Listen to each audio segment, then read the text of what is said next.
We have two visionaries here today, visionary thinkers who are here to talk about consciousness, not only here in New York, but just, as a concept. What is consciousness?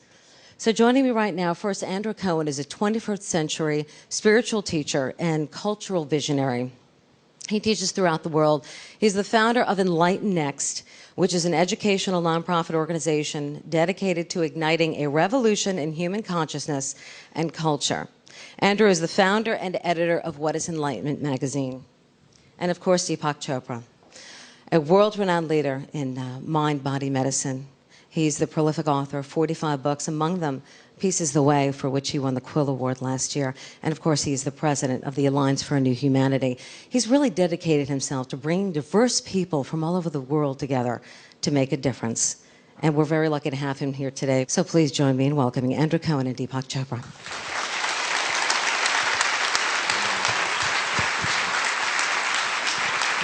We're going to begin with consciousness. What is this concept of consciousness? What does it mean? And what does it mean if we're all suddenly conscious? We take it to a new level. Does it mean that we all become enlightened? Or is it just the beginning, just the trigger point, just the catalyst for new beginnings maybe here in New York City? So we're going to begin with Andrew Cohen. And if you could just talk about consciousness. What does consciousness mean? And what does it mean for this group here today? Well, the question of what consciousness is a big question. It's a very important question. It's a very profound question. And it's a question, I think, that needs to be gone into in many different ways, because the implication of what it means to understand what consciousness is, and also even to know how to directly experience it, has profound spiritual and evolutionary implications for all of us. But I think the place to start is to realize that consciousness is the ground of all being, which means it's the ground of all of our experience in every moment, at all times, whether we are aware of it or not. So without consciousness, there's death. So everything that we're experiencing right now, even looking at us sit up here on the stage and hearing what I'm saying, is occurring within a ground or a field. So for example, if everyone was to maybe focus upon Deepak's beautiful face, or mine, or both of ours, for a moment, and once you begin to focus and see our two faces, what you'll notice is that our two faces are objects in your awareness. So as you're able to see our faces appear in consciousness, what you want to do is begin to relax your attention. So you're still aware of our faces, but what you want to do then is begin to give your attention to the field in which our faces are appearing. So the field that my face and Deepak's face is appearing is the same field in which the whole world that we're all experiencing right now is appearing. And if we begin to focus more upon the nature of the field itself and less upon the objects that actually appear in it, and we begin to feel it as we give our attention to it, what we'll begin to notice is the field is always the ground of our experience in every moment, no matter what appears to be happening. And if we give even more attention to the nature of what that field is, and we try and feel into it, we'll realize that the field is the most intimate experience of what it means to exist, of what our self always is, in every single moment. So consciousness is the ground of all being. It's the ground of all of our experience in every single moment, and it's who we always are. And it's one of the things that's interesting to notice and understand about consciousness is that many human beings can go through an entire life and miss it, because if our attention is always only on the objects that arise in consciousness and never upon the ground or the field in which the objects arise, we can live an entire lifetime and really never really stumble upon who we always are. So this would be one fundamental definition of what consciousness is as the ground of all being. But there's another element to what consciousness is, and that has to do with what I like to call the creative impulse or evolutionary impulse. The creative impulse or the evolutionary impulse is the urge to become. When something came from nothing, when God created the universe, if He, she, or it created the universe, if we could call God the energy and intelligence that initiated the creative process, it would be that eros, or that drive, or that urge to become, the creative impulse, is the best part of, I think, who I am, the best part of who each and every one of us is in every single moment. So another aspect of consciousness is the creative is the creative aspect, and I think that's probably what brought everybody here together today. And this is the part of us that wants to create a better world, and it's the most idealistic spiritual impulse or sentiment that arises in all of us in the best of our moments, that really wants us all to find a better way, is inherently very, very, very creative. Okay, you're talking very specifically about that deep part of ourselves, maybe the authentic self, just to put into very basic terms. Yeah. Okay, so getting that to that level. And Deepak, maybe you could talk a little bit about that as well. Yeah, actually, Andrew has defined consciousness very elegantly as the ground of all being, and I want to, come back to that in a moment. But I just want to share with you an experience that I had about 6 months ago with my little granddaughter. A few months ago, I was on the beach in a starlit night and beautiful moon, and we were walking by the shore in La Jolla, and I looked at Tara and I said, I really love you a lot. And as soon as I finished the question, she said, how much? And because we were under a canopy of stars and moon, I said, more than the stars and the moon. And as soon as I finished the question, she said, why? So I said, well, because you came from there. And as soon as I finished the question, she said, how? She wouldn't let me off the hook. So I said to her, I said to myself first, I don't think I can explain photosynthesis to her, but let me try. So I said, Tara, all this food that you eat, all this energy, it comes from the stars and the sun, which is also a star close by, and that's what your body is made up of. And that's what your brain is made up of. And that's what your eyes are made up of. And then I just had this sudden thought that I said to her, Tara, the stars made eyes for you because they wanted to see themselves. And she kept quiet for the first time since I've known her. Okay, she was quiet, and we continued to walk, and I could see her little brain going to work, and I could see that something was happening over there. And as we walked off the beach, she tapped me on my knee. She said, Nana, look up. The stars want to see themselves. Okay, and that moment, I felt, that she had had a cosmic experience. That's what these paintings are about. To be looking through the world, at the world, literally as yourself. I mean, and she gave me a cosmic experience at that moment, because suddenly I saw, and intellectually we know this, but we are the eyes and the ears of the universe. We are the voice of the universe. And when we look through these eyes, the universe is looking at itself through these eyes. And so, it could be anything, whether I'm looking at Andrew or you or anybody in this room or this chair or this bottle, I'm actually looking at myself. And if I could really, totally experience that, then, my consciousness would be a different perception, a different cognition, a different feeling, a different mood, a different behavior, a different social interaction, a different personal relationship, a different way of manifesting the environment, different forces of nature, because consciousness, as he said, is the ground of being that differentiates into everything that we call reality.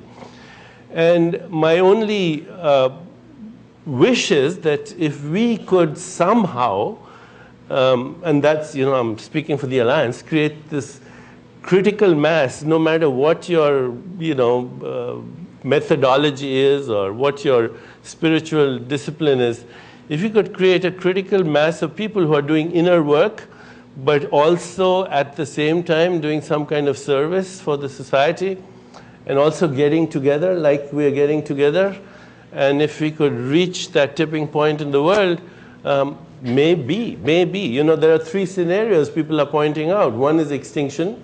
Nature is maybe saying, you know, human beings were a good experiment that didn't work, and so let's move on.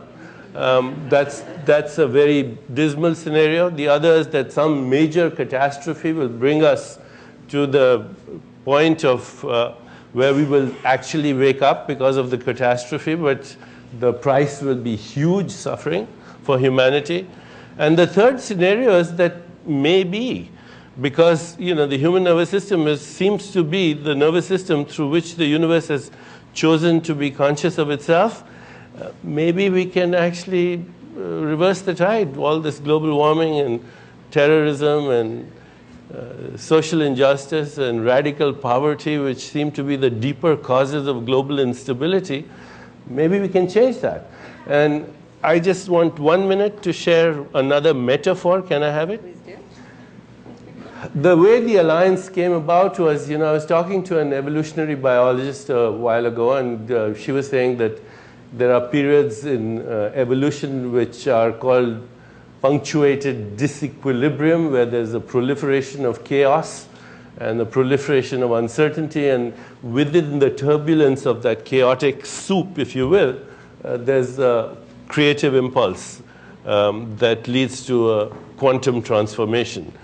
And she said one of the things that happens every day in biology is something called metamorphosis. When a caterpillar turns into a butterfly, that's a quantum leap of creativity in a sense, in biological terms. So the mechanism of that is that at a certain stage of its development, the caterpillar becomes overconsumptive. It consumes more than its metabolic needs. And at that moment, the body of the caterpillar starts to die. But within the body of the caterpillar, there are a few cells that biologists actually refer to as the imaginal cells. They call them imaginal cells. And the imaginal cells start to gather in little clusters. And the immune cells attack the imaginal cells, but for some reason, they don't respond. They're in a state of choiceless awareness, or maybe imagination, we don't know, but they're not effective. And after a while, the immune cells give up. And then the imaginal cells not only gather in a little larger clusters, but they start to connect with each other. And they start to use the dying carcass of the caterpillar as their nutritive soup. It becomes the culture medium in which they grow. And one day, it seems, the connectivity of the clusters of the imaginal cells reaches a critical mass, or a tipping point. And on that day, a gene that has been lying asleep wakes up, and it has the information code for a butterfly, and soon a butterfly emerges. The biologist who explained this to me, she said, it's like you took your bicycle to the repair shop, and then you went to pick it up, and there was a Gulfstream jet waiting for you. And you know, the guy said, it's the same thing you left last week over here. It's transformed. And I want to share this with you. I really wanted to share this metaphor with you because I think here we are, a cluster of imaginal cells, of creative cells. And like us, there are clusters everywhere right now. And the next step is to start to connect these clusters. We're at that point now.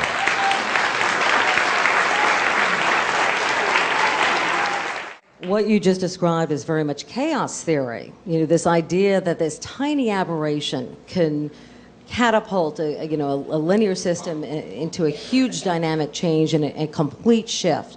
But the question is that we've got all these people in the room, and what is that aberration? What is that tipping point, that catalyst? And I'll begin with you, Andrew, that's going to really trigger us over the edge. What's the other tipping point? What's the catalyst we need as individuals to take us to that deeper level? I think that the ultimate catalyst for the kind of transformation that you're speaking about is the is the realization of the recognition that Deepak was describing. He said that the universe sees itself through the human eye and the human heart. And it's true that if God is the energy and intelligence that initiated the creative process, that made it possible for something to come from nothing, that we experience as the urge to become, as the urge to procreate biologically at the lowest level, but at the highest level is the urge to evolve at the level of consciousness. The spiritual impulse, when we experience the spiritual impulse as a kind of an ecstatic compulsion to evolve, I must become more conscious. I feel that it's very urgent, that it's something of ultimate importance that I develop, that I become a different kind of person, that I transform. I feel this with an overwhelming sense of profound urgency when we experience this spiritual impulse or the urge towards consciousness. What we are feeling moving through us is the same impulse that created the universe 14 billion years ago. So when we realize that the urge to become more conscious is God trying to evolve in and through us as us, we begin to recognize that it literally is only through our own choice to surrender our attention and our will to the evolutionary impulse itself, or to the creative impulse at the highest level, that the ideal that we all yearn for in our moments of most profound ecstatic revelation will come into being. And it literally is up to us as the individual that we are right now. So another way to help us really to see how much this is really on our own shoulders is as we move into the 21st century and as we transcend outdated mythical notions of who and what God or the ultimate, or what the divine being is, we do really begin to recognize that there is nobody up there or out there that is going to help us and that is going to do this for us, that who and what God actually is, that creative impulse that we experience as the spiritual impulse, and that if not only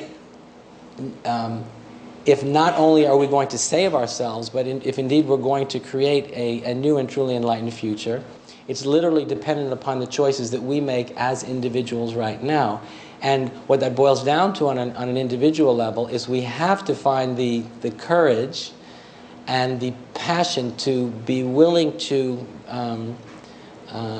transcend the kind of narcissistic and materialistic values that exist in the individual and collective ego within all of us, and begin to make different choices that are going to directly affect the future that we want to create. I mean, no one else is going to do it, and there is no them out there that's figured this out. It's one thing I realized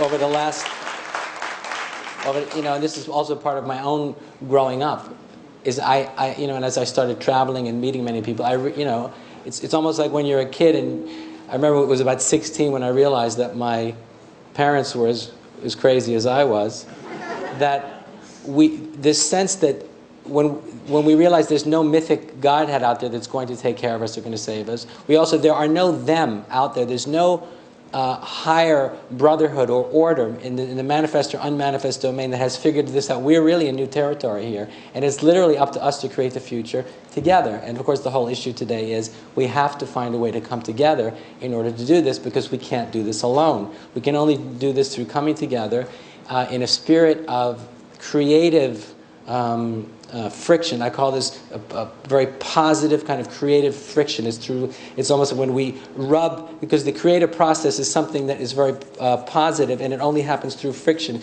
The universe wasn't created when God said, "Oh." It wasn't. The expression of the universe was not an expression of peace. It was an expression of profound creativity, and there's a thrill and an excitement and an ultimate experience of ecstasy and joy in becoming. And so we have to find a way to come together in creative friction, which means we don't always have to agree.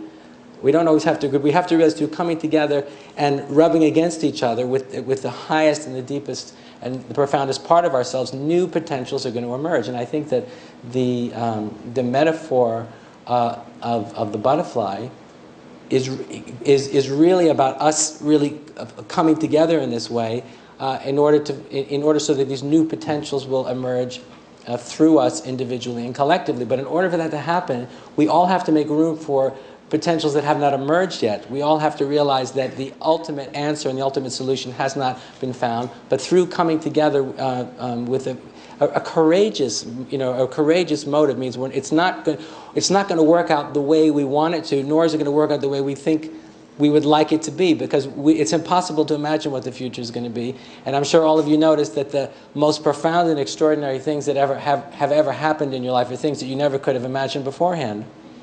So there's a sense of a not already knowing, or a kind of a mature innocence and creative commitment that we all have to bring to the table, and then start really rubbing up against each other. Okay, you talk about a creative commitment. I got that. But this creative commitment has to come from within here, and but we have to act on it. We have to act on it, but it's got to come from within here first. And where else could it come from? I don't know. Everyone's got very different. Actually, it's a good question. We have very different belief systems, different agendas. Deepak, so what do you think? Okay, I was listening very carefully, and when Andrew was speaking, and I want you, if you have a piece of paper, write down 4 words that he mentioned. Okay, the first was courage, the second was creativity, the third was passion and ecstasy. Okay, those are the 4 ingredients of this soup. So courage, creativity, passion, ecstasy. Okay, and he used the word that ecstatic compulsion. Okay, that's what you need. You need the ecstatic compulsion. My training was as a physician, and you know how I stumbled upon spirituality, why I'm here right now, was that I was working in an addictions unit at the Boston VA hospital. And I found that, first of all, that the most creative people in the world are addicts. Okay, they can get a fix no matter what you do. I also found out that if an addict wanted something, there was nothing that could prevent them to do it. And it was distressing too. I remember a patient who was 3 weeks on a respirator, and I took him off the respirator finally after a lot of hard work. And 2 days later, he was smoking through his tracheostomy tube. Okay, you had patients in alcoholic coma that would go right back to drinking as soon as they had their whereabouts. And I realized, but also I found a spiritual tradition that said that addiction is a search for ecstasy. Addiction is a search for the exaltation of our own spirit. And that's why nothing works unless it's a spiritual awakening for an addict. And that's how I started to myself search for that ecstatic compulsion, because that's what spirit is. Since it's the womb of creation, so it creates out of its own self-interaction, that rubbing that he talks about. And that self-interaction creates the fire of passion. You know, Rumi, who we've been listening to, Rumi says, the most important thing you can do in your life is to find that passion. He said, if you can be a passionate lover in life, you'll be a lover in death, you'll be a lover in the tomb, you'll be a lover on the day of resurrection, you'll be a lover in paradise, and you'll be a lover forever.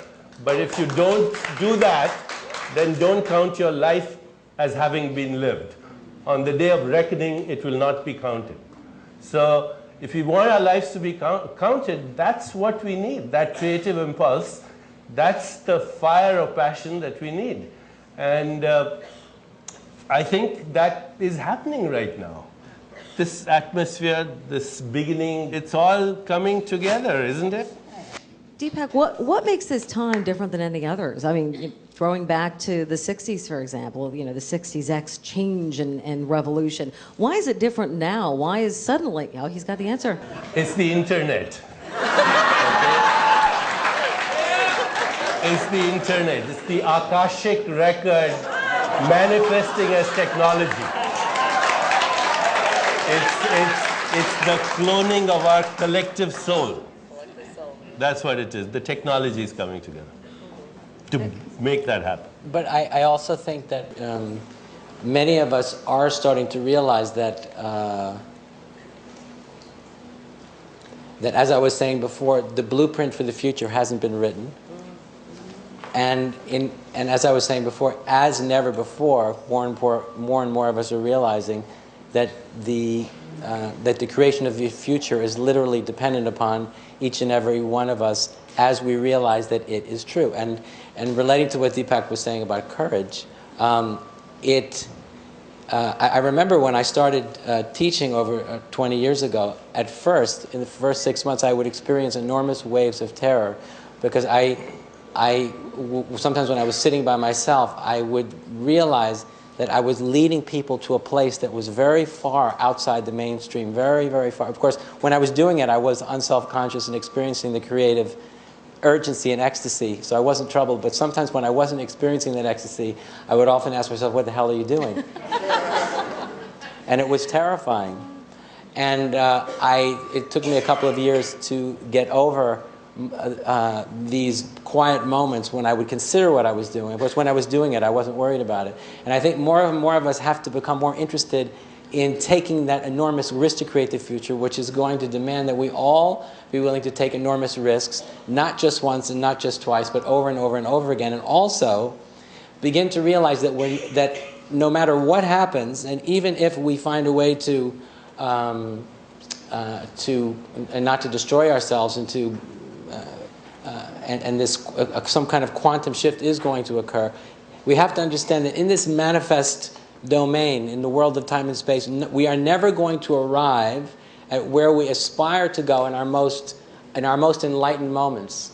We're never going to get there, and we're not going to get there even in a million years from now. But it's awakening to the part of ourself that strives passionately and utterly to want to get there now, and learning how to have the courage to kind of extend that kind of embrace to the life process in every single moment, that will enable something to really begin to move through us. But I believe we all have to be willing to give up is getting some reward, and getting some reward for our efforts, and wanting to be able to rest. I'm willing to sacrifice myself and to give and to stretch and to give and stretch if I'm going to be able to get some reward for it or ultimately get to rest. But if it's true that who and what we are is the energy and intelligence that initiated the creative process, and if that's what God is, God doesn't take vacations or need rest. So thinking about it this way gives a sense of the level of unending commitment to the life process itself. And so what we all have to do, obviously, then is to surrender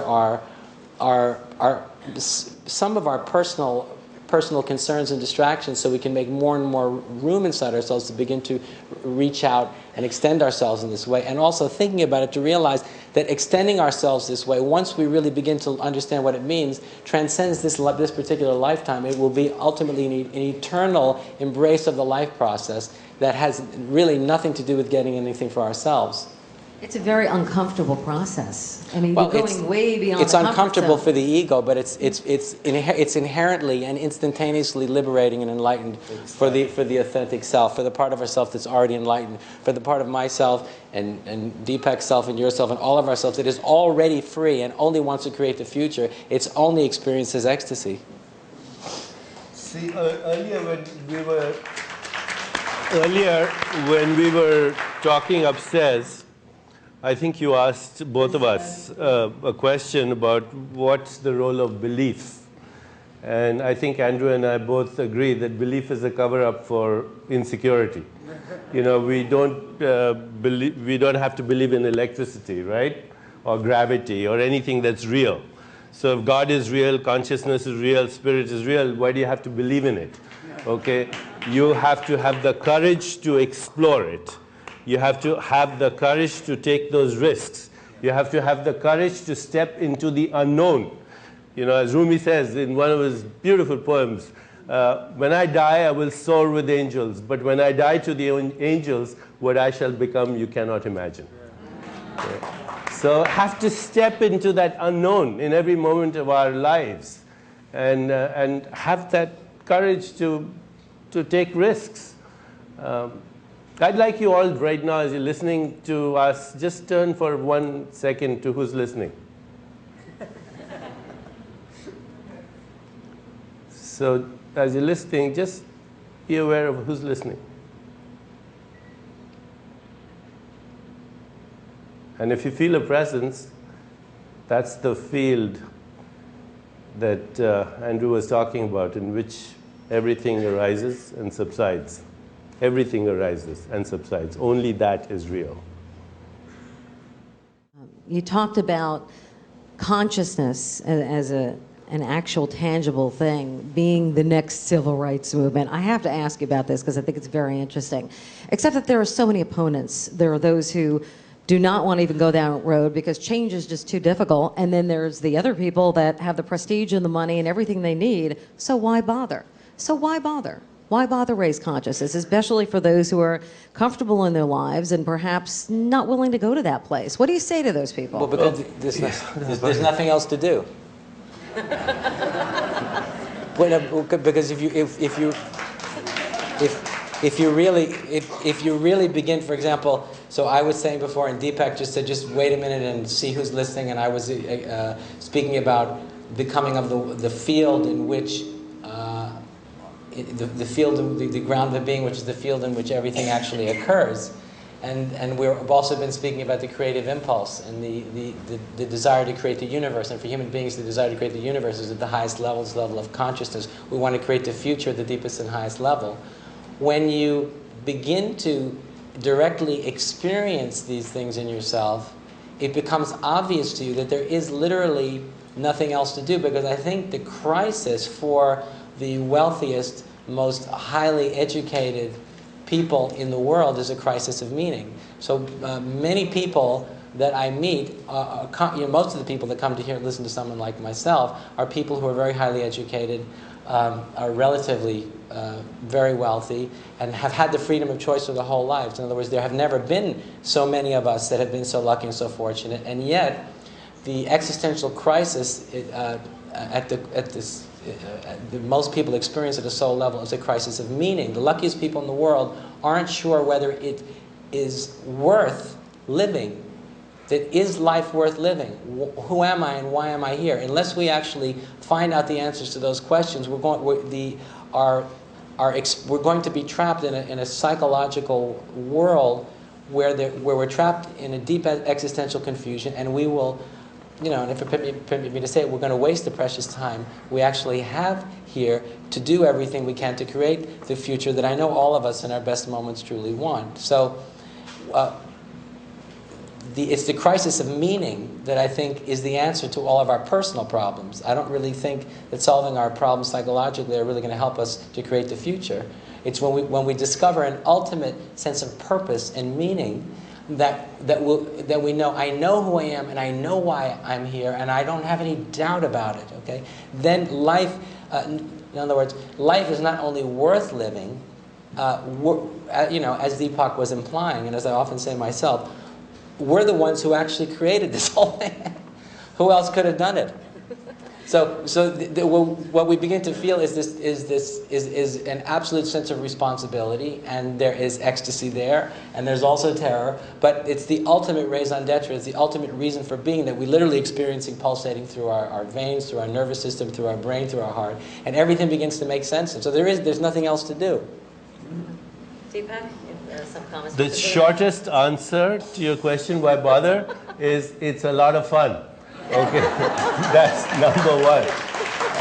And when Andrew spent so much time talking about meaning, that's what creativity is. Creativity is finding a new meaning in an old context or a new meaning in a new context.